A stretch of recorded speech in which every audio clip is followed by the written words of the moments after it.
I would say the government, I believe, will prove over the coming days, weeks and months that it is a good, hard-working, cohesive government that is getting things done for the good of the country. I come here to this school today from a cabinet meeting where we've been discussing our trade policy, where we've been discussing how we tackle the scourge of youth unemployment, where we talk about the programme we've got to deal with the country's problems. And of course, coalitions are different, and it does mean you're going to have, sometimes quite noisy arguments between Conservative and Liberal Democrats, because we are different parties and we don't agree about everything.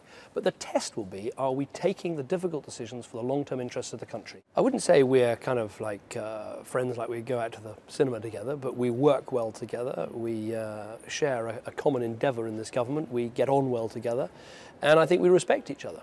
Well, I think that's important. In any organisation, you've got to have good people, you've got to have good ministers, but you've also got to have a working relationship where you can work together and as I say, trust that you're all trying to pull in the same direction, which is actually, I think, when you look at this government, you look at the big picture of the last year, we have taken big decisions in the long-term interests of the country, on the deficit, on debts, on sorting out education and welfare.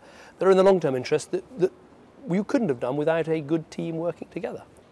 Well, look, I think maybe what we need to do is allow people to see more of what the government is like from the inside, because on the inside, what I see is Conservatives and Liberal Democrats are vigorously making their own arguments about what policy should be, but then, yes, coming to a conclusion and then uniting behind that. But, to pretend that the Liberal Democrats don't have a strong voice in this government is simply not true. They do. Maybe we need to explain more of that and show more of that so people can see both parties are bringing a great deal to the coalition.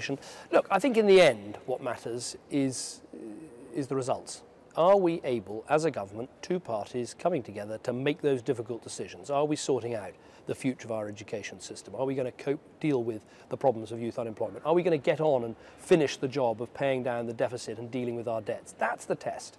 Now, all governments change over time.